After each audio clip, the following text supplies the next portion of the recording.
Hey guys, VFX Bro here. We're going to be running over some Nice tutorial on the bullet time effect. We've got a lot of requests, so we're going to just go ahead and run through this tutorial. A nice effect from the YouTube Next Step video by Final Cut King. We can see the camera kind of freezes here, pans around, and then we return to real time. So we're going to run through this really quick. The programs we're going to be using are PF Track as well as After Effects. So let's go ahead and open up PF Track. We've got another tutorial on this on the VFX Bro channel. Go ahead and check it out. There'll be a link at the end. But basically, we're just going to track this shot out. A nice little tip we have here is going to be compensating for lens distortion. So we shot on the 5D. We shot it at a focal length of 25 millimeters, and so what we want to do is compensate for that lens distortion, because there's a significant amount of lens distortion. As you can see, it's a very wide angle. So what we did for that is we go to camera, we click on lens distortion, and we set this to 25 up here. It's already been done, so for you it's going to look a little bit different, but set it to whatever focal length you shoot at. Again, make sure you compensate for any cropped frame image sensors, such as the 7D. Luckily the 5D does have a full frame image sensor. If you don't know what that means, go ahead and Google it. But basically, the 25 millimeters on a Canon 5D is true 25 millimeters. So we set that to 25, and then we export the footage. And you can see here, after having exported it, that we have a nice bow here at the top, and that's to compensate for the lens distortion. So after we have that distortion fixed, we can go ahead and track through it very nicely. Pretty good track here. One thing you're going to want to remember is to put user features on the points in the scene that you'll be adding in frozen objects. So we added a muzzle flare to the end of the gun here, so we kind of added that user feature in. We had some explosions in the left. We had a plane up here. So we want to make sure that we're tracking those very precisely, and we do that by adding in a user feature. So after you're done, you tag those for export, right click, hit tag for export. You can see these have been already selected, and then we're going to go to our camera exports, hit new, and we're going to only select the tagged features, and then obviously export in After Effects. If you get lost in any of this, make sure to check out the tutorial on the VFX Bro channel, which goes over PF Track. Next, we're going to go over the process of moving it to After Effects. We have it imported here already. If you don't know this process, then check out the tutorial. And what we're going to do now is line it up with the original footage. Again, also remember to change the frame rate, because it'll bring it as 24 frames per second. I want to change that to 23.976. And then let's go back to PF Track, and let's take a look at the first frame that we chose to export. If we scroll over here, we can see that that was frame 44. So let's go over here. We're going to change this right here by hitting Command and then clicking on this so we can see the frames. And let's just scrub over to frame 44. So that's where it starts. So we're just going to grab this section. Let's go ahead and zoom in a little bit more here. We're going to grab this section right here, and we're going to drag it to the beginning. Good. Very nice. Everything sticks very well. We've got all those null objects in place now. So now the next step is just to add in our 3D. Sorry, we're going to add in our objects to our 3D world to give it the appearance of a bullet time freeze. All right. So the first one we're going to include is a dust dirt charge. So let's go ahead and import a few of these. Kind of a better way I like to look at the effects that we have is through the Finder, because we can just kind of scroll through them a lot easier. So let's go ahead and go, and let's just kind of run through these, see which effect we like. That one's nice. That one's nice. For the purposes of this video, I think we went with one of these.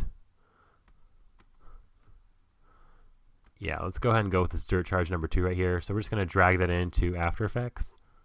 And we've got it in there. Let's just drag it on top here. And it matches with the scene already pretty well. But what we're going to do is scroll over through here. And we want it to freeze right when Zach freezes. So what we're going to do is we're actually going to parent it. We're going to copy the positioning of it to this object, this null object right here. So first what we're going to do is take our dirt charge, make it 3D. It'll move it somewhere else in the scene. And then we're going to select our first null object, which is this guy right here at the tip of the gun. Hit P so we can select the position, Control C, and then paste it to this guy right here. You can see it's going to make it a lot bigger than it should be, so we're going to bring down the scale till right about there. And then now let's go back to our shot right over here so we can see kind of where it would be. And we're going to rotate it around here so it faces the camera. And then we're going to move it down towards the ground here. And let's see how that tracks in. Not the best. Let's move it over here and down a little bit. So it's kind of where the ground would be. Now here's the key to making this dirt fly up here as if it were actually 3D. And so what we're going to do is with this selected, we're going to go to our layer, and we're going to click on transform, and then we're going to go auto orient. And we're going to orient this towards the camera. So no matter where our camera is, it's always going to be facing towards the camera. Let's go ahead and rotate that again. So now, as you can see, it is wherever our camera is, it's facing towards us, which is very good. We want it to freeze probably right around here, so we want it to be at full extension, probably maybe even right here when they pop up. So we're gonna scroll this through this right so that it's at full extension right about there. We can move this a little over to the right and maybe even scale it up a tad bit more. So we hit S, scale it up to about 15, and let's bring that up there. So now what we're going to do is we're going to hit Command D. So this is the point that we want it to freeze at. If we hit Command D, it's duplicated that. We're going to right click on it, and we're going to go time. We're going to go time freeze frame, because this is where we want it to freeze. And we're going to cut that off there so that it starts there, and then we're going to bring the actual video so that it cuts off right about there. So where the video stops, the frozen frame begins. So now it freezes right when we get up to that spot, and then as we move around it, it looks as though it's 3D because it's staying oriented towards our camera. That doesn't work with everything that you're trying to composite, but for something like this, which is a dust particle, which you can't really see that well, it's pretty transparent. It makes it look 3D, even though it's just a 2D image, just by auto-orienting it towards the camera. So let's go ahead and render through this here and take a look at what we've got. We can see that as we move around it, it appears as though the ground hit has popped up, it's frozen there, and we move around it. And you can't really tell that it's 2D because it orients towards the camera. Other than that, the basic effect, I'm not going to go through every element that we added. A lot of it's just compositing, making sure that your explosions and everything look as though they're really there.